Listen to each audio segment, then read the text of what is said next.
كانوا قليلا من الليل ما يهجعون وبالأسحار هم يستغفرون. بسم الله الرحمن الرحيم. الحمد لله حمدا كثيرا طيبا مباركا فيه مباركا عليه كما يحب ربنا ويرضى. وأصلي وأسلم على نبينا الكريم محمد وعلى آله وأصحابه ومن تبعهم بإحسان إلى يوم الدين. أيها الإخوة rahimani wa rahimakumullah, kita lanjutkan kembali pembahasan kita usul aqidati ahli sunnati wal jamaah dari fondasi aqidah yang beliau dengannya ahli sunnah wal jamaah. Dan sebagaimana yang telah kita terangkan pada pertemuan yang lalu, ahli sunnah wal jamaah bukan milik kelompok fulan, bukan milik kelompok alam, bukan milik pemilik baju warna ini ataukah yang memiliki bendera demikian. Tetapi ahli sunnah wal jamaah adalah jalan yang telah ditempuh oleh Rasulullah SAW dan para sahabat serta qurun ya al-mufaddalah setelah sahabat Rasulullah dari kalangan tabi'in dan tabi'ut tabi'in, dan siapa yang berjalan di atas jalan mereka, berjalan di atas akidah mereka, maka mereka seluruhnya disebut sebagai ahlus sunnah wal jamaah. Disebutkan oleh Syekh Al-Allamah Shalih Al-Fauzan hafizahullah, al-firqatun najiyatu ahlus sunnati wal jamaah. Kelompok yang selamat itu adalah kelompok ahlus sunnah wal jamaah. Kana muslimun ala ahdi Rasulillah sallallahu alaihi wasallam ummatan wahidatan, kama qala Allah Ta'ala, inna hadhihi ummatukum ummatan wahidah wa ana rabbukum fa'budun. Dulunya muslimin di zaman Rasulullah sallallahu alaihi wasallam adalah umat yang satu, yang tidak tercerai-berai, yang tidak berkelompok-kelompok, yang tidak memiliki sekte-sekte, tetapi mereka disebut sebagai muslimin. Sebagaimana Allah sebutkan di dalam surat Al-Anbiya ayat ke-92, inna hadhihi ummatukum, sesungguhnya umat ini adalah umat yang satu. Wa ana rabbukum fa'budun, dan saya adalah Rabb kalian, maka sembahlah aku. Ya, ketika seseorang menyembah hanya kepada Allah, beribadah hanya kepada Allah dengan cara Rasulullah sallallahu alaihi wasallam beribadah, maka pasti mereka bersatu. Tidak akan mungkin mereka tidak akan bersatu. Karena ayat ini begitu jelas Allah Subhanahu wa taala terangkan, inna hadhihi ummatukum ummatan wahidah. Sesungguhnya ini adalah umat, ya ummatukum, umatnya kalian adalah umat yang satu. Kapan mereka bisa bersatu? Ketika mereka menjadikan Allah satu-satunya zat yang diibadahi sesuai dengan tuntunan Nabi sallallahu alaihi wasallam, pasti mereka bersatu.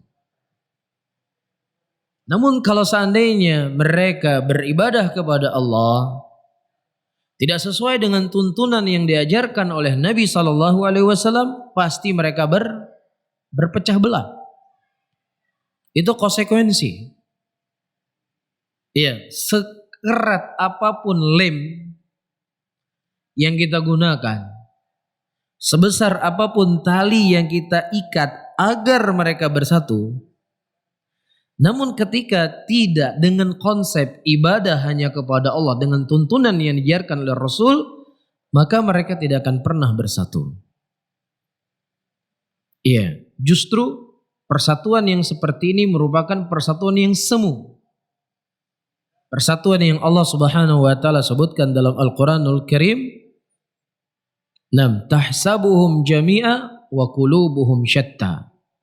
Mereka menyangka kalau mereka itu bersatu, tetapi hati mereka bercerai-berai. Ya, beraneka ragam bentuk peribadatan, beraneka ragam bentuk jalan.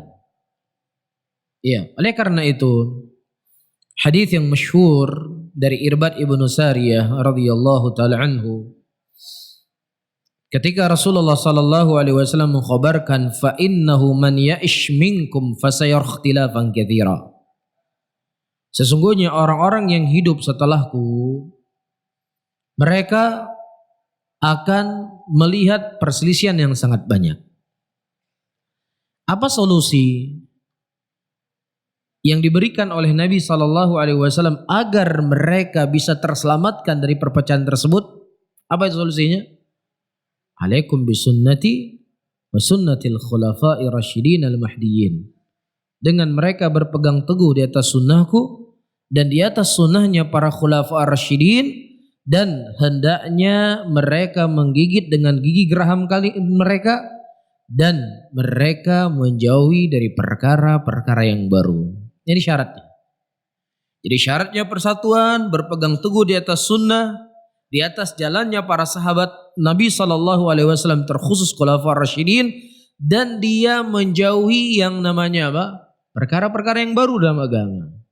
Itu konsekuensinya. Karena ketika seseorang mengikuti perkara yang baru di dalam yang bukan bagian dari agama, walaupun dia maksudkan tidak untuk berpecah belah, walaupun dia tidak ingin membuat keresahan di masyarakat, walaupun dia maksud dan tujuan supaya bisa bersatu, maka bahasa manusia boleh itu dikatakan persatuan. Tetapi istilah Al-Quran itu tidak dikatakan sebagai persatuan. Kenapa saya katakan istilah Al-Quran itu tidak dikatakan persatuan? Allah Subhanahu wa taala mengatakan dalam ayatnya, "Wa anna hadza sirati mustaqiman fattabi'uhu wa la tattabi'us subula fatafarraqu bikum an sabilih." Sesungguhnya ini merupakan jalanku yang satu. Jalan siapa? Jalannya Rasulullah, jalannya para sahabat. Fattabi'uhu, maka ikutilah oleh kalian dari jalan yang satu tersebut. Wala tattabi'us subula, dan jangan kalian mengikuti dari jalan yang banyak-banyak tersebut, karena dengan kalian mengikuti dari jalan yang banyak akan memisahkan kalian dari jalan yang satu. Dan jalan yang banyak disebutkan oleh para ulama tafsir adalah al-bid'ah, perkara-perkara yang baru, al-hawa. Ya, ini semua adalah apa? Jalan-jalan yang akan memisahkan kita dari jalan yang satu. Dari sini kita bisa mengambil faidah, bisa mengambil pelajaran. Yang namanya al-jamaah disebut sebagai ahlus sunnah wal jamaah, yaitu mereka bersatu di atas jalannya sahabat Rasulullah sallallahu alaihi wasallam. Karena di antara makna al-jamaah sebagaimana yang dikhabarkan oleh Nabi, ma ana alaihi wa ashabi, apa yang aku berada di atasnya dan para sahabatku. Sehingga siapa saja yang mereka tidak berpegang di atas sunnah, di atas jalannya para sahabat Rasulullah, walaupun dinamakan dengan persatuan, walaupun dinamakan sebagai toleransi, walaupun dinamakan sebagai kearifan lokal, maka bahasa Al-Quran itu disebut sebagai perpecahan. Dan sebaliknya, iya, ketika orang-orang beranggapan ini adalah sumber pemicu perpecahan umat, ini merupakan pemicu keresahan di masyarakat, ini adalah pemicu akan membuat ini dan ini dan ini. Selama yang diserukan itu adalah kembali kepada Al-Quran, kembali kepada Sunnah, kembali kepada pemahaman para sahabat Nabi, maka bahasa manusia itu adalah perpecahan, namun bahasa Al-Quran itu adalah persatuan. Jadi kita tinggal yang ingin memilih bahasa persatuan dengan apa yang dibahasakan dalam Al-Quran, atau ingin memilih bahasa persatuan yang ingin dibahasakan oleh manusia. Paham di sini? Baik. Kemudian kata Syekh Shalih Al-Fauzan hafizahullah, faedah yang sangat mulia, faedah yang sangat bagus. Perhatikan baik-baik. Ya, umat Islam pada waktu itu adalah umat yang satu, yang tidak ada sekte-sektenya, yang tidak ada kelompok-kelompoknya. Dan ini tidak membuat diam musuh-musuh Allah dari kalangan al-Yahud dan kalangan Nasara. Perhatikan. Wa kam hawwala al-yahudu wal munafiqun tafriqal muslimin ala ahdi Rasulillah sallallahu alaihi wasallam falam yastati'u. Dan berapa banyak usaha yang dilakukan oleh orang-orang Yahud dan dilakukan oleh orang-orang munafikin untuk memecah belah muslimin di zaman Rasulullah sallallahu alaihi wasallam. Di zaman Rasulullah masih hidup. Di tengah masih turun wahyu kepada para sahabat. Orang-orang Yahudi dan orang-orang munafikin, mereka mengerahkan segala kekuatan yang mereka miliki agar bagaimana orang Islam itu apa? Pecah. Agar Islam itu hancur. Agar Islam itu hilang di muka bumi ini. Iya. Allah Subhanahu wa taala menyebutkan di dalam Al-Qur'anul Karim ucapan orang-orang munafikin dan usaha mereka itu tidak akan berhasil. Dan kenyataannya terjadi. Ya, kenyataannya demikian. Rasulullah diutus sendiri di tengah-tengah ya orang-orang yang beranggapan bahwasannya kami adalah orang yang paling hebat peradabannya. Karena kami adalah dari keturunan Nabi Ibrahim, Ka'bah di tempat kami. Dan tidak ada agama yang lebih baik daripada agama kami. Tidak ada peradaban yang lebih maju dibandingkan peradaban kami. Tanah kami adalah tanah yang suci. Diutus Rasulullah sallallahu alaihi wasallam sendirian di tengah masyarakat yang seperti itu. Iya, ternyata sebesar apapun yang namanya kebatilan hilang. Iya, di antara bentuk usaha mereka untuk menghilangkan Islam seperti Allah sebutkan dalam surat Al-Munafiqun ayat ke-7.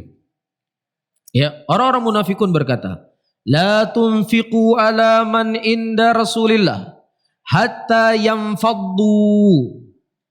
Janganlah kalian menginfakkan harta-harta kalian ya kepada orang-orang yang ada di sisi Muhammad itu. Maksudnya siapa? Sahabat Rasulullah. Supaya apa? Hatta yanfaddu. Supaya mereka bubar. Supaya mereka lenyap. Supaya mereka hilang. Mereka pikir ya ini adalah kelompok gerakan yang kalau seandainya sudah tidak terkucur lagi uang, ya habis dengan sendirinya. Ketika tidak ada lagi modal, ya sudah. Tidak ada lagi ya yang perlu kita khawatirkan karena mereka nggak punya modal, mereka nggak punya uang. Kita yang punya kekayaan, kita yang punya harta. Ini ucapan orang munafikin. Allah Subhanahu wa taala membantah. Ya, membantah apa yang diucapkan oleh mereka. Kata Allah, walillah, hanya milik Allah. Inilah pelajaran yang sangat berharga untuk kita. Apapun hal yang kita dapatkan, apakah itu baik ataukah itu jelek, maka semuanya kita nisbatkan itu pertolongan, nikmat yang telah kita miliki agar tidak hilang, agar diberkahi. Ujian yang dihadapi agar itu bisa hilang dengan apa? Dengan kita kembali kepada Allah. Lillah, kata Allah, hanya milik Allah. Khazainus samawati wal ard. Ya, khazain itu gudang. Perbendaharaan apa yang ada di langit dan apa yang ada di bumi. Mereka fikir, orang-orang munafikin berpikir, ini adalah kelompok yang akan bisa hilang ketika tidak ada punya uang. Allah bantah. Kekayaan itu hanya milik Allah. Apa yang ada di langit dan apa yang ada di bumi. Walakinnal munafiqina la yafqahun. Tetapi orang-orang munafik dia nggak bisa apa? Nggak cerdas di situ. Nggak sampai akal mereka di situ. Mereka pikir kalau sudah tidak ada bantuan hilang Islam. Ketika mereka diboikot dipikir hilang Islam. Islam itu tidak akan hilang. Sebesar apapun kekuatan itu. Iya. Nah begitu juga orang-orang Yahudi. Ya, mereka memiliki jalan langkah ya untuk memecah belah muslimin. Hawalal yahudu tafriqal muslimin wartidaduhum an dinihim aw wartidadahum an dinihim. Orang-orang Yahudi juga berusaha memecah belah muslimin dan memurtadkan muslimin dari agama mereka. Apa yang dilakukan oleh Yahudi? Yang dilakukan oleh Yahudi Allah bongkar di dalam surat ya Ali Imran ayat ke-72. Allah Subhanahu wa taala membongkar kedok mereka. Allah membongkar niat busuk dan jelek mereka. Apa kata orang Yahudi? Wa qalat ta'ifatun min ahlil kitab. Berkata satu kelompok dari ahli kitab, aminu billadzi unzila alal ladzina amanu. Ya, berimanlah kalian ya seolah-olah berimanlah kalian kepada mereka pura-pura beriman ya kepada apa yang diturunkan kepada orang-orang yang beriman di malam hari. Nanti di akhir harinya kalian kembali menampakkan kekufuran kalian. La'allahum yarji'un, supaya orang-orang yang sudah masuk Islam ini bisa murtad dan kembali kepada agama mereka. Jelas ya? Jadi Allah Subhanahu wa taala menyebutkan orang-orang Yahudi, apa yang mereka buat? Mereka membuat sebuah rencana pura-pura masuk Islam. Wah, kami adalah orang Islam. Kami bersama kalian di malam harinya. Nanti ya kita membuat tashwish di tengah mereka. Ya karena ketika kita sudah masuk Islam dia kan percaya sama kita kan. Nah ketika dia sudah percaya sama kita, kita giring lagi mereka kepada agama kekufuran. Dan usaha ini sampai detik ini dilakukan. Terlebih kepada orang-orang yang lemah akidahnya. Dinikahkan seorang wanita muslimah, dia pura-pura masuk Islam. Ya ketika nanti sudah dia peristrikan, sudah punya anak, ya dikembali lagi kepada agama kekafirannya. Nah orang yang tadinya sudah muslim, ya sudah masuk Islam, apalagi dia orang yang lemah, wanita dan lemah akidahnya, daripada ditinggalkan oleh suaminya, anak sudah ada, apa yang mau dilakukan kecuali kalau tidak murtad? Jadi banyak sekali, terkhusus di negeri-negeri mayoritasnya orang-orang kafir. Ya, saya pernah dapat cerita. Ya, selesai pengajian, saya didatangi oleh seorang pemuda. Ya, waktu itu di Denpasar, di Bali. Dia cerita punya adik perempuan yang dipacari oleh orang Hindu.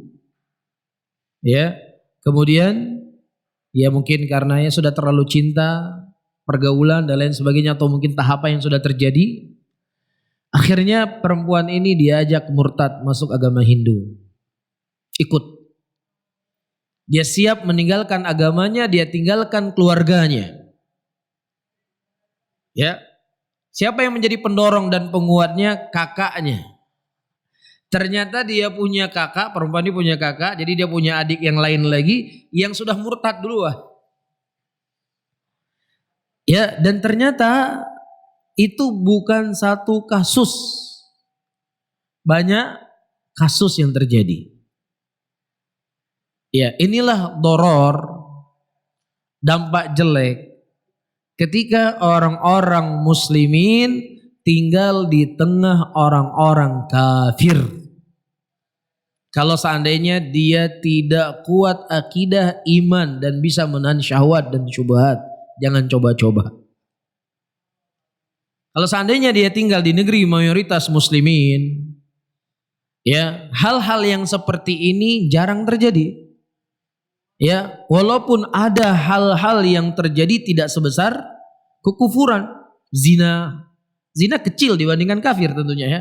Kita bukan katakan halal, tetap haram. Namun tingkat kemaksiatannya tidak sampai jatuh kepada kekufuran. Bisa difahami ya? Dan ini sudah menjadi senjata mereka sampai detik ini. Ya, namun Islam itu hilang atau tidak? Islam tidak hilang. Nah, kitanya yang jadi rugi. Ya. Nah, kemudian kata Syekh, lakin al-khattah lam tanjah li'anna Allah kasyafaha wa fadhahaha. Akan tetapi langkah mereka tidak berhasil karena Allah membongkar kedok mereka semuanya. Wa hawalu marratan thaniyatan فأخذوا يذكرون الأنصار ما جرى بينهم من عداوة وحروب قبل الإسلام وما تقولوا به من أشعار الحجاء فيما بينهم فكشف الله خطتهم بقوله تعالى يا أيها الذين آمنوا إن تطيعوا فريقا من الذين أوتوا الكتاب يردوكم بعد إيمانكم كافرين. Dan usaha itu ternyata tidaklah membuat mereka berputus asa karena kegagalan. Mereka berusaha di thariqah yang kedua, di metode dan cara yang baru. Ini kita cerita di zaman siapa? Di zaman Rasulullah masih hidup. Apa yang mereka buat? Mereka masuk dari celah, ya, apa yang pernah terjadi di antara orang muhajirin atau orang ansar atau sesama al-ansar pada waktu itu peperangan.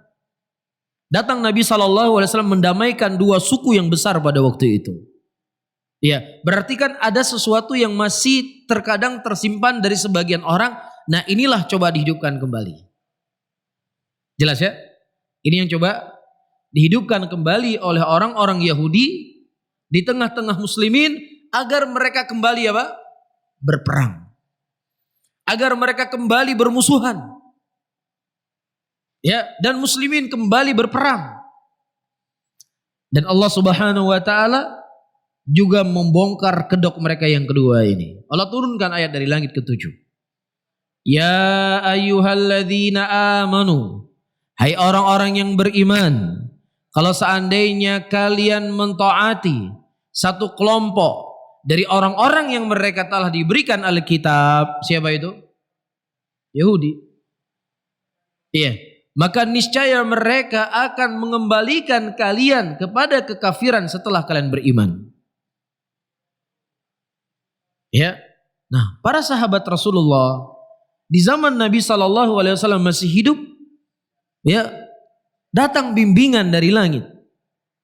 Dikhabarkan ini provokatornya, ini banditnya, ini aktor intelektualnya, ini jalan mereka, ini langkah mereka, hati-hati kalian. Sehingga mereka bisa langsung apa? Mengetahui siapa batang hidung di balik ini semuanya. Iya. Sampai kepada firman Allah, yauma tabyaddu wujuhu wa taswaddu wujuh.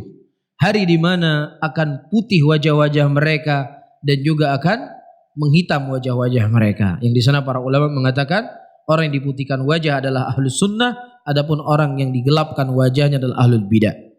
Demikian ditafsirkan oleh para ulama. Ya, intinya apa yang kita ingin dapatkan dari faedah yang disebutkan oleh Syekh, musuh-musuh Allah dari kalangan Yahud wan Nasara wal munafiqun.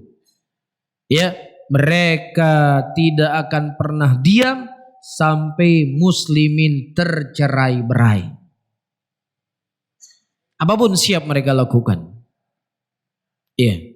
Waja'an Nabiyyu sallallahu alaihi wasallam ilal ansar fawa'adhahum wa dzakkarahum bi ni'matil Islam wa ijtima'ihim bihi ba'dal firqah fatasaffahu wa ta'anaqu fashalat khuttatul yahud wa baqiyal muslimun ummatan wahidah wallahu ta'ala amarahum bil ijtima' alal haqqi wa nahahum anil ikhtilaf wa tafarruq faqala ta'ala wa la takunu kalladzina tafarraqu wa ikhtalafu min ba'di ma ja'ahumul bayyinat.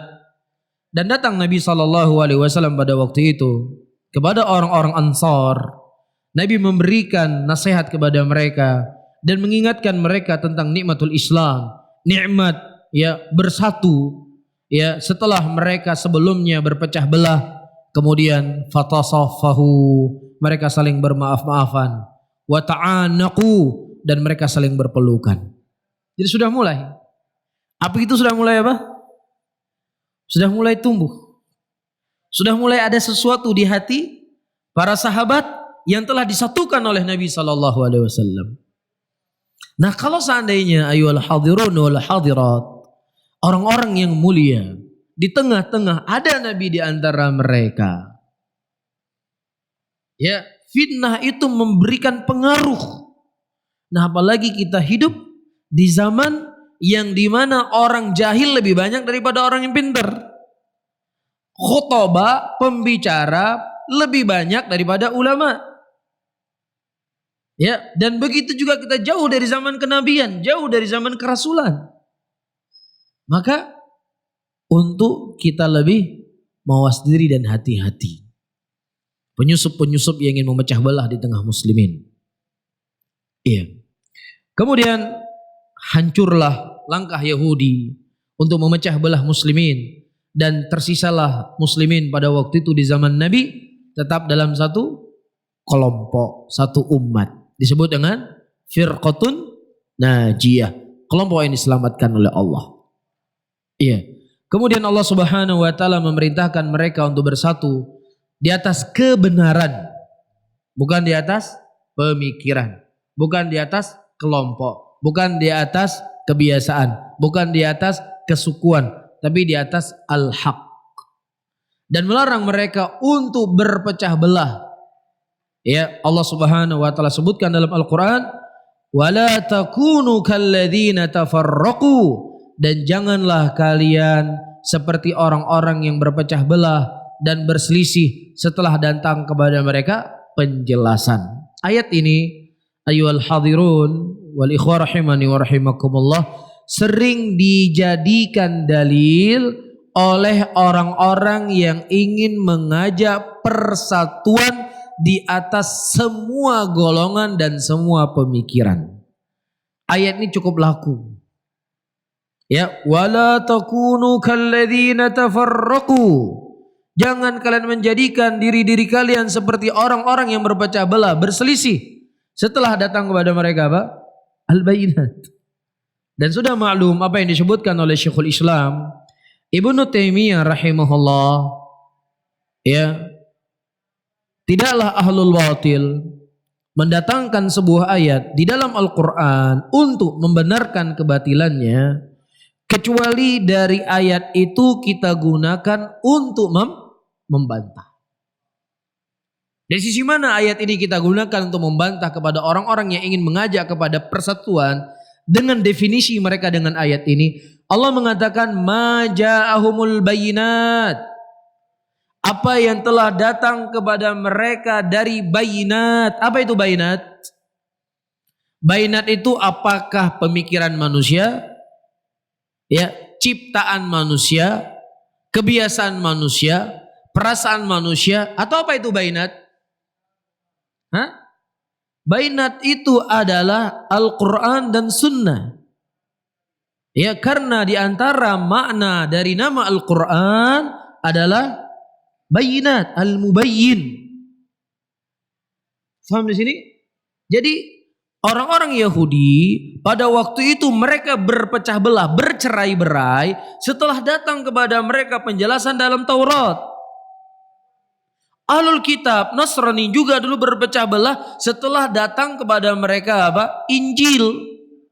Jadi maksudnya mereka berpecah belah dari ajaran Injil. Mereka keluar dari ajaran Injil, mereka keluar dari ajaran Taurat. Injil menyebutkan bahwasanya Nabi Isa sebagai Rasulnya Allah, mereka katakan Nabi Isa sebagai Tuhan. Keluar nggak dari ajaran Injil? Keluar. Inilah pecahan belah mereka. Iya. Oh, dalam kitab Taurat Allah menyebutkan tentang sifat-sifat para nabi. Yang para nabi itu harus dimuliakan. Orang Yahudi mengatakan apa? Ya, dia membunuh para nabi. Menuduh Nabi Isa sebagai anak zina. Iya. Keluar nggak mereka dari Taurat? Mereka keluar dari Taurat. Mereka membuat jalan sendiri, yang jalan itu bukan dari jalan Taurat, bukan dari jalan Injil, dan itu namanya perpecahan. Jelas? Nah, begitu juga ketika hari ini kita membuat sebuah jalan, membuat sebuah pemikiran, membuat sebuah metode yang dimaksudkan untuk mendekatkan diri kepada Allah, yang itu tidak ada penjelasannya dalam Al-Quran dan Sunnah, maka kita sudah apa? Berpecah belah. Jelas di sini? Jadi Allah mengatakan apa? Ya, wala takunu kalladzina tafarraqu wakhtalafu.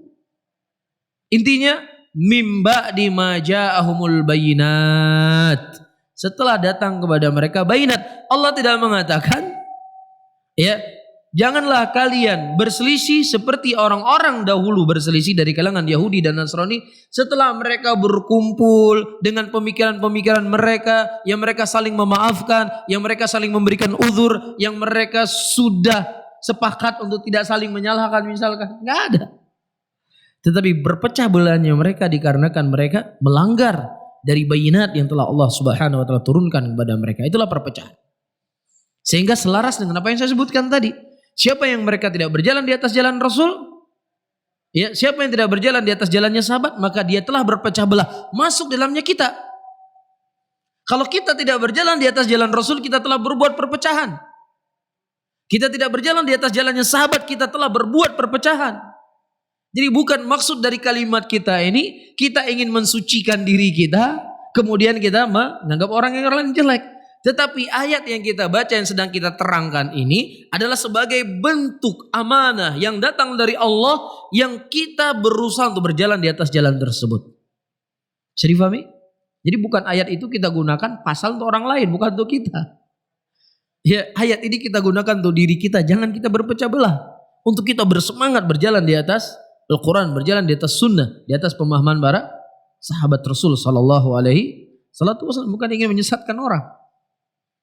Iya. Kemudian Allah berkata dalam ayatnya, wa'tasimu bihablillahi jami'a wa la tafarraqu. Bersatulah kalian semuanya di atas tali Allah dan jangan kalian berselisih. Berselisih dari mana? Dari tali Allah. Iya, bukan berselisih dari pemikiran-pemikiran manusia. Ya, tetapi jangan kita berselisih dari agama Allah. Jangan berselisih dari apa yang telah Allah tentukan. Ketika kita menambah dan mengurangi apa yang telah ditentukan oleh Allah, itulah yang namanya perselisihan. Itulah yang namanya kita perpecahan. Jelas ya? Baik. Kemudian, waqad syara'a lahum subhanahu al-ijtima'a fi ada'il ibadat fi salati was-siyami wal-hajji wa talabil ilmi. والنبي صلى الله عليه وسلم كان يحث على الاجتماع المسلمين وينهاهم عن التفرق والاختلاف وكان صلى الله عليه وسلم يخبر خبرا معناه الحث على الاجتماع والنهي عن التفرق فكان يخبر بحدوث التفرق في هذه الأمة كما حصل للأمم قبلها حيث قال صلى الله عليه وسلم فإنه من يعش منكم فسيرى اختلافا كثيرا فعليكم بسنتي وسنة الخلفاء الراشدين المهديين من بعدي. Dan Allah Subhanahu wa taala memerintahkan kepada mereka untuk bersatu fi ada'il ibadat, di dalam mereka menunaikan ibadah, fi sholati, apakah dalam salat mereka, apakah dalam puasa mereka, ataukah dalam haji mereka. Ya, sehingga sudah menjadi keyakinan kita ayyuhal ikhwah rahimani wa rahimakumullah, tidaklah kita menghalangi diri kita masing-masing untuk salat di mana saja dari masjid muslimin, dari imam apa saja, dari imam-imam muslimin, salatnya tetap sah. Ya, salatnya tetap dibalas oleh Allah Subhanahu wa taala. Selama ya orang yang menjadi imam itu tidak berbuat bid'ah-bid'ah yang bisa mengeluarkan dia dari Islam. Dia bukan seorang dukun dengan permainan-permainan syaitan. Ya, dia bukan orang yang mengkafirkan sahabat Rasulullah seluruhnya. Dia bukan orang yang berkeyakinan bahwasanya Al-Quran tidak sempurna. Adapun amalan-amalan yang dilakukan oleh sebagian besar muslimin hari ini, ya, dari hal-hal yang antum ketahui semuanya, tidak perlu saya sebutkan, itu semuanya tidaklah mengeluarkan mereka dari Islam. Jelas? Tidak mengeluarkan mereka dari Islam. Mereka muslimin. Nah, kalau mereka muslimin, maka kita boleh sholat di mana saja dari masjid-masjid mereka. Ya, kita tidak memilih imam. Wah, ini imam bukan golongan kami. Kami nggak sholat belakang mereka. Ini bukan ajaran kita. Nggak ada ajaran kita demikian. Sholat di belakang siapa saja dari kalangan muslimin. Ya, bahkan sering kita sampaikan dalam ceramah, sebagaimana yang telah ternukilkan dari ulama-ulama kita, ya, kalau seandainya imam itu kunut, ya, imam itu kunut, maka kita juga ikut kunut.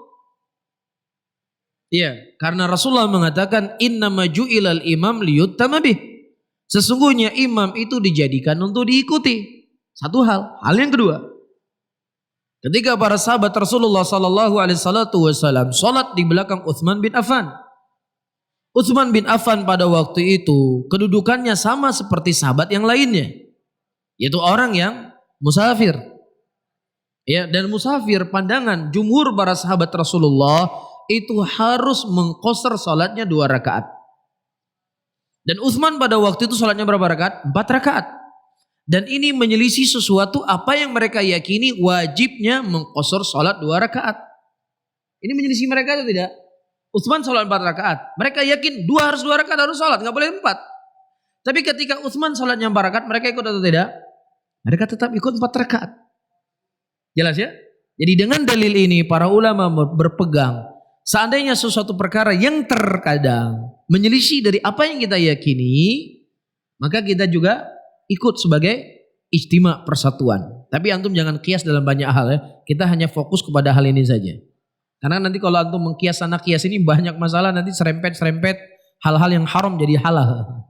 Tapi kita fokus kepada apa yang dijabarkan oleh para ulama dalam poin ini saja. Jelas ya? Dan ijtima supaya tidak ini, supaya tidak itu. Mafhum di sini? Baik.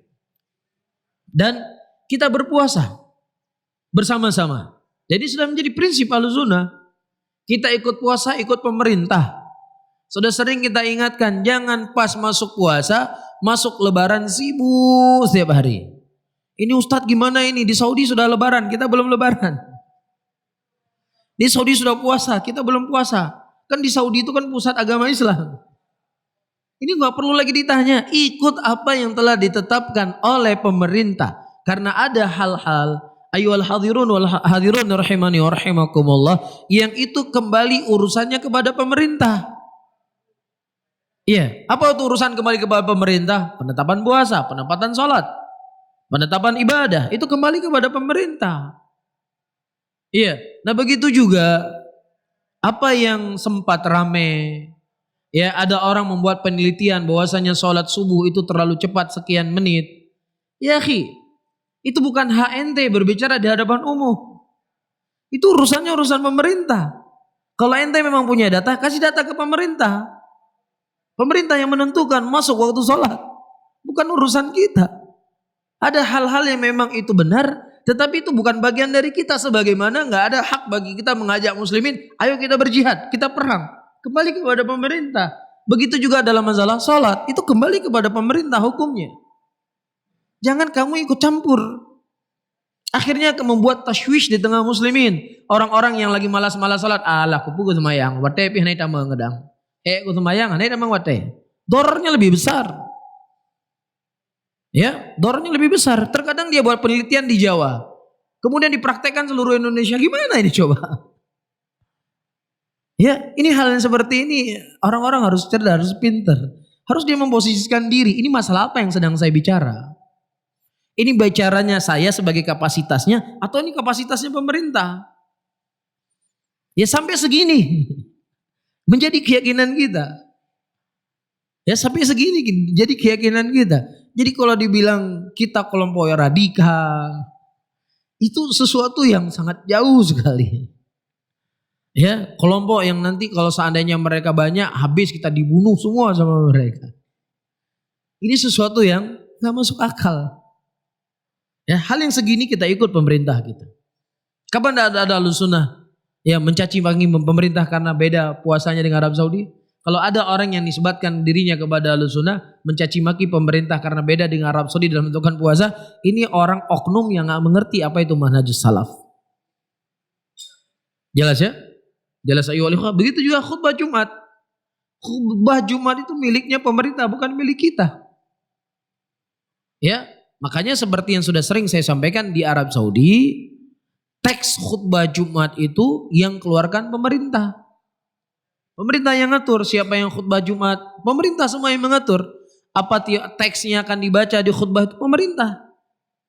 Sehingga apa saja kasus yang terjadi selesainya hari Jumat.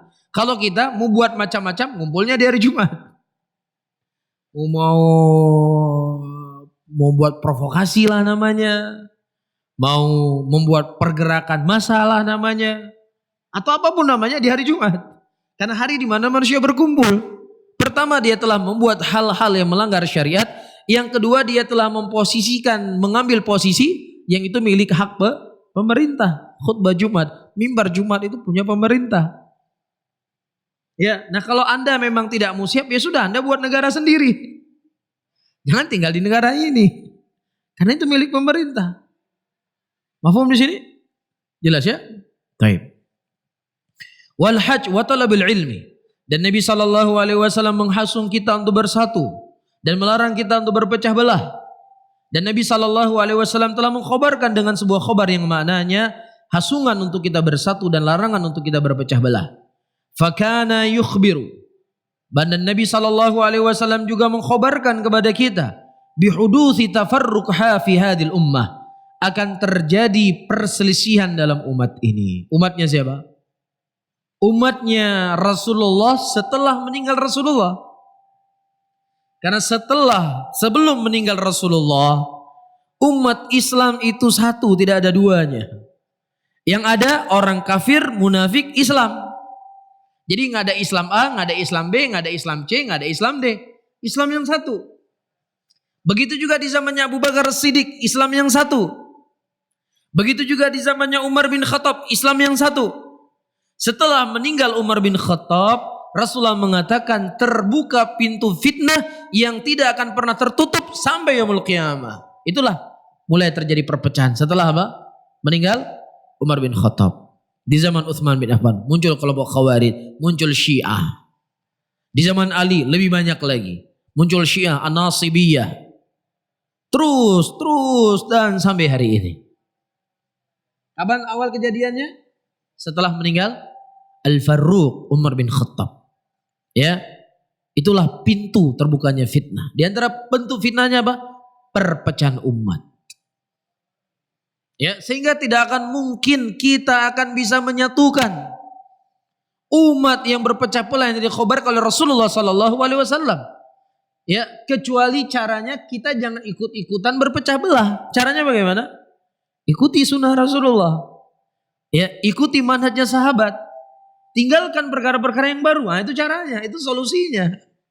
Bukan solusinya kita ada di mana-mana. Itu bukan solusi. Ya, pokoknya nanti pas di sana gini, ya sudah kita ke sana. Nanti pas sana buat gini, ya sudah kita ke sana juga. Itu persatuan menurut orang hari ini.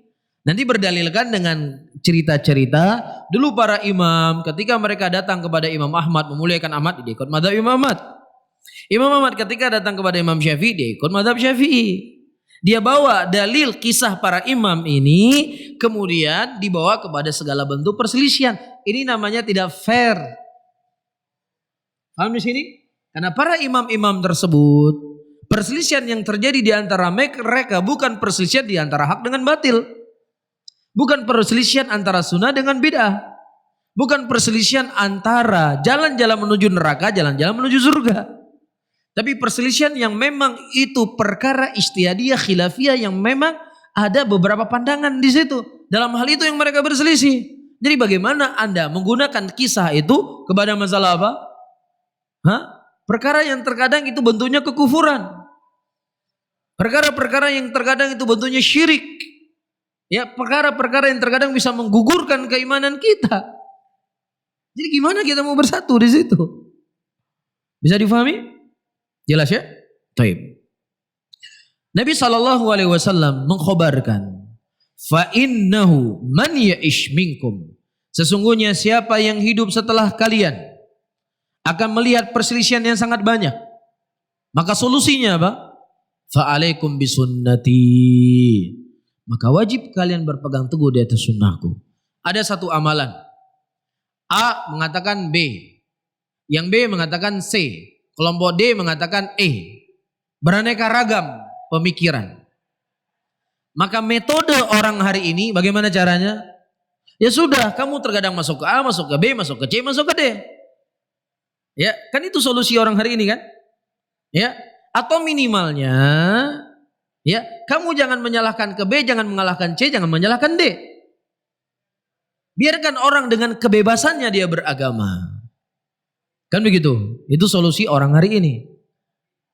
Ya, kalau antum ingin memilih solusi yang dibuat oleh orang hari ini, insya Allah antum aman sementara di dunia. Aman sementara. Belum tentu aman di akhirat, belum tentu pasti nggak aman di akhirat. Tetapi solusi yang datang dari Nabi kita Muhammad SAW di tengah banyaknya terjadi perselisihan, fa'alaikum bisunnati. Berpegang teguh kalian di atas sunnahku. Ketika terjadi perselisihan A, B, C, D, E, F, G, maka solusinya jangan kaki kita di semua A, B, C, D itu. Kita cari mana yang itu sunnah Rasulullah. Nah, itu solusinya. Oh, ini sunnah Rasulullah. Udah saya di sini. Ini sunnahnya Khulafaur Rasyidin. Oh, saya di sini. Ini solusi. Paham ya? Yang memang kedengarannya itu berat. Berat enggak? Berat. Berat sekali. Karena memang itulah tabiat manusia. Ya, ketika dia sudah yakin dengan sesuatu, datang sesuatu itu kan menjadi berat buat dia. Contoh kecil lah, ada di antara kita santri ya, yang mungkin suka keluar tanpa izin. Ya, pergi ke warung, pergi sana, pergi sini, suka keluar tanpa izin. Nah, si Ustadz waktu di suatu malam ceramahnya tentang aturan jangan keluar pondok tanpa izin. Kalau keluar diberikan hukuman gini. Nah, orang yang tidak suka keluar tanpa izin, tenang gak dia? Tenang aja dia, gak ada masalah sama dia. Tapi orang yang tadinya suka keluar tanpa izin, kan panas dia gak? Panas. Gimana ini, habis saya. Jadi dia bingung sendiri. Paham di sini? Nah, begitu juga orang yang berbuat syirik, ketika kita bahas masalah syirik, pasti dia akan panas. Paham? Orang yang suka korupsi misalnya, tiba-tiba ada ketua KPK baru misalkan. Ini bapak sangat tegas. Gak bisa main-main. Main mata pun gak bisa. Wah, habis kita nih. Dia akan mencari cara bagaimana apa? Bagaimana apa yang sudah dia nikmati perkara tersebut bisa terus dia nikmati. Nah, orangnya ini diusahakan gimana cara bisa digeserkan. Segala cara. Paham ya? Ini sudah tabiat.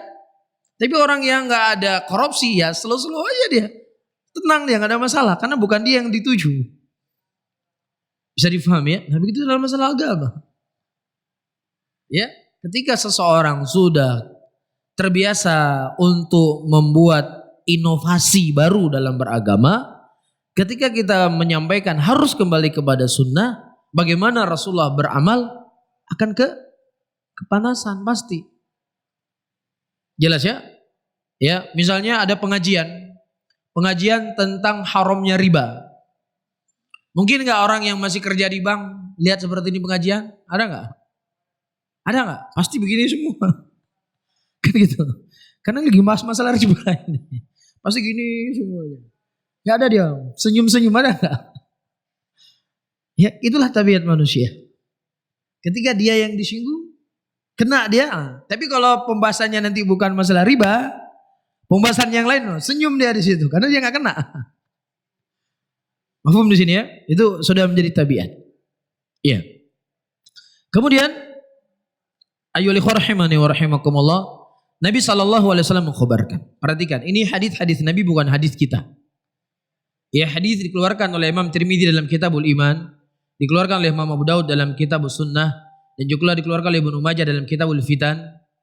Ya, dan hadis ini juga dikeluarkan oleh Imam Tirmidzi, dan juga oleh Imam Hakim dalam Mustadrak, dan juga oleh Imam Al-Ajuri dalam Kitabus Syariah, dan juga disebutkan oleh Ibnu Nasr Al-Marwazi dalam Kitabus Sunnah, dan juga disebutkan oleh Imam Al-Likai dalam Syarah Usul I'tiqad Ahli Sunnah wal Jamaah, dan disebutkan lebih dari 10 sahabat Rasulullah yang meriwayatkan hadis ini, dan hadis adalah hadis yang mutawatir. Hadis yang mutawatir. Apa itu?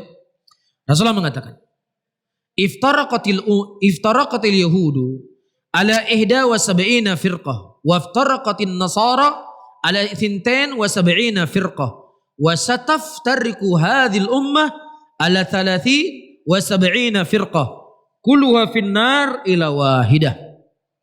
Berpecah Yahudi menjadi 71 golongan dan berpecah Nasara menjadi 72 golongan, dan akan berpecah umat ini menjadi 73 golongan, dan semuanya berada dalam neraka kecuali satu saja. Nah, hadis ini ayyuhal ikhwah menjadi panas buat sebagian orang yang ingin mengajak manusia kepada persatuan dalam segala manhaj, dalam segala pemikiran, dalam segala golongan. Ini hadis pukulan keras buat mereka. Nah, bagaimana caranya? Ya, cara yang benar, kita lempar semua pemikiran kita yang sudah keliru tadi, kita kembali kepada hadis. Itu jalan yang benar. Tetapi orang-orang yang sudah kekeh dengan keyakinannya, sudah pede dengan pemikirannya, itu hadis salah. Yang betul dari hadis tersebut, ya, 72 golongan masuk surga, 1 golongan masuk neraka. Siapa 1 golongan? Nah, itu dia tuh. Wah, itu Wahabi itu 1 itu. Jadi lain semua masuk surga 72. Ini kan naudzubillah. Berani mereka menukar hadis Rasul sallallahu alaihi wasallam. Rasulullah sampaikan 72 masuk neraka. Ini sebenarnya orang yang nggak pede. Nggak pede dia kan. Ini misalnya ada pengumuman kelulusan. Dari 3 golongan yang mendaftar menjadi seorang guru, yang lulus 1. Nah, orang yang nggak pede, saya kayak nggak mungkin lulus ini. Nggak mungkin lulus saya. Akhirnya dia apa? Dia cari cara. Bagaimana caranya nggak seperti ini peraturan. Tapi orang yang berusaha semaksimal mungkin agar bisa lulus, ya sudah dia tenang. Mudah-mudahan saya bisa lulus. Tapi orang yang tadi jawabannya kayaknya A sampai Z saya jawab salah semua. Pasti nggak lulus saya ini. Dia cari cara bagaimana aturan itu diubah. Dan begitu. Jadi sebenarnya dia menganggap dirinya benar tapi nggak pede dengan kebenarannya. Sampai harus dibolak hadis Nabi yang 72 golongan masuk neraka dipindah masuk surga sama dia. Jadi kan nggak nyambung hadisnya. Rasulullah mengatakan bahwasanya orang Yahudi itu 71 golongan masuk surga. Ada Yahudi masuk surga 71 golongan. Hah? Kan jadi kan kontradiksi kan? Kontradiksi nggak hadisnya? Akan kontradiksi. Lazim dia akan mengatakan juga Yahudi 71-nya masuk surga. Nasrani juga 70-nya masuk surga. Nah kalau dia mengatakan Nasrani Yahudi masuk neraka sekian golongan, kemudian dia mengatakan orang Islam masuk surga, nggak nyambung dengan hadis. Tidak ada keselarasan dalam ucapan. Adapun ucapan Nabi kita adalah ucapan yang selaras, yang saling berkaitan antara satu dengan yang lainnya. Sehingga hadis ini nggak perlu kita bolak-balik. Yang pertama yang harus kita lakukan, kita berusaha sekuat tenaga sembari berdoa kepada Allah, mencari mana kelompok yang satu itu. Kan begitu? Yang kedua, kita berhati-hati dari sekian banyak golongan, maka satu golongan saja yang benar. Sehingga kita berhati-hati, lebih bijak dalam memilih agama. Ini toh yang bisa kita lakukan. Satu hal. Hal yang kedua, ayyuhal ikhwah, sudah menjadi akidah Ahlus Sunnati wal Jamaah, hadis-hadis yang bentuknya neraka, ini adalah bentuknya ancaman. Bentuknya apa? Ancaman. Bukan berarti saya sudah berjalan di jalan-jalan sahabat, saya pasti masuk surga. Belum tentu. Tetapi ini jalan memudahkan kita masuk surga. Nah begitu juga kelompok yang mereka diancam dengan neraka, bukan berarti kamu mana ikut manhaj salaf enggak? Oh enggak, sudah pasti neraka kamu. Enggak bisa dipastikan. Jadi kalau ada satu kelompok, misalnya ada orang Jamaatut Tabligh, ketika dia meninggal dia tersenyum, kita senang atau enggak? Kita senang, mudah-mudahan saudara kita ini menjadi sebab dia masuk surga. Bukan menjadi alasan ya amalan yang dilakukan sebelumnya benar. Ini adalah sesuatu yang kontradiksi. Kalau seandainya kita menjadi barometer senyum atau enggak senyum ketika dia meninggal, banyak orang-orang kafir terkadang ketika meninggal dia senyum, nanti repot, agama kafir jadi benar. Sehingga nggak ada faedah Allah turunkan Al-Quran, nggak ada faedah Allah menurunkan sunnah sebagai petunjuk. Tinggal lihat aja gimana matinya, mantap nggak kemarin? Hah? Ternyata masya Allah senyum dia, tapi ada minuman keras di sampingnya, terus jadi halal minuman keras. Hah? Bukan ini pijakan kita. Makanya kata Aisyah radhiyallahu taala anha, setelah aku melihat bagaimana sakitnya Nabi SAW sebelum beliau meninggal, aku tidak pernah merasa cemburu ketika ada orang yang mati dalam keadaan tenang. Setenang apapun dia, nggak pernah aku merasa cemburu. Karena aku melihat bagaimana sakitnya Rasulullah sebelum beliau meninggal. Ini barometer kita. Nanti kita akan menganggap Rasulullah salah karena meninggalnya Rasulullah sangat sakit. Keluar keringat di dahi beliau sampai beliau mengusap keringat beliau, pingsan Rasulullah. Sakitnya luar biasa. Sampai-sampai Fatimah berkata, "Ya abatah, wahai bapakku, kapan berakhir ujian menimpamu wahai bapakku? Kan kau sebelum meninggal begini sakit engkau." Jadi nanti kita akan menjadikan barometer Rasulullah salah dalam dakwah beliau karena ketika meninggal sakit-sakitan. Jadi itu bukan sebagai pegangan. Namun ketika ada saudara kita dari kelompok manapun dia meninggal dalam keadaan tenang, dia bisa mengucapkan asyhadu alla ilaha illallah, alhamdulillah, mudah-mudahan dia bisa masuk surga, diampuni dosanya oleh Allah. Mungkin ketulusannya untuk mencari kebenaran, keikhlasannya untuk cari kebenaran, di akhir hayatnya mungkin Allah mengampuni dosanya. Senang gak kita? Senang. Adapun apa yang dilakukan dari kebidahan, apa yang dilakukan dari maksiat, tetap maksiat namanya. Enggak jadi halal karena dia mati dalam keadaan tersenyum. Bisa difahami ya? Karena agama ini bukan perasaan, agama ini dalil. Karena saya pernah mendengar, lihat ceramah seseorang ustadz, ini yang boleh sampaikan. Itu kita dikatakan pelaku bid'ah begini.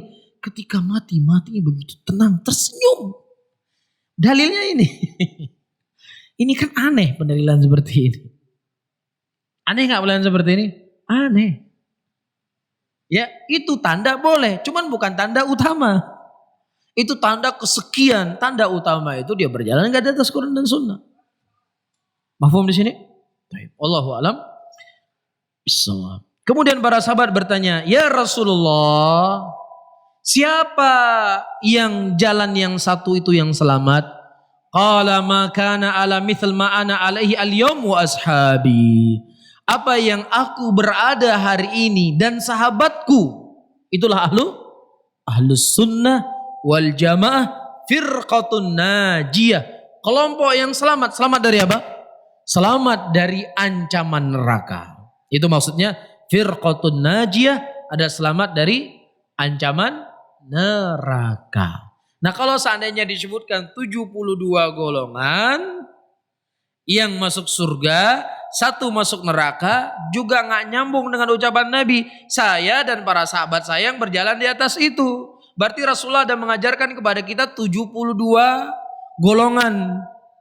Ya, berarti Rasulullah membenarkan semua akidah. Nah, ketika itu kita perlu data lagi. Mana amalan itu yang dibenarkan oleh Nabi? Kamu butuh data kan? Butuh referensi. Bisa difahami? Jadi akan bertolak belakang, terima saja apa yang datang dari Nabi. Sudah kita ikuti dan berusaha untuk mengikuti mana jalan yang satu tersebut. Ya, jadi harus pede. Sebenarnya mereka nggak pede. Nggak pede. Kita bukannya pede-pedean, kita juga nggak pede. Tetapi dengan itu kita berusaha untuk mencari mana jalan yang satu tersebut. Dan kita harus berhati-hati, jangan sampai umur yang kita diberikan oleh Allah cuman sekali, kita memilih yang tidak tepat. Bisa difahami ya? Wallahu a'lam bishawab. Insyaallah ya kita lanjutkan pada pertemuan yang akan datang karena waktu kita sudah habis. Saya akhiri, Allahumma shalli ala Muhammadin wa ala alihi wa ashabihi wa man tabi'ahum bi ihsanin ila yaumiddin. Wassalamualaikum warahmatullahi wabarakatuh.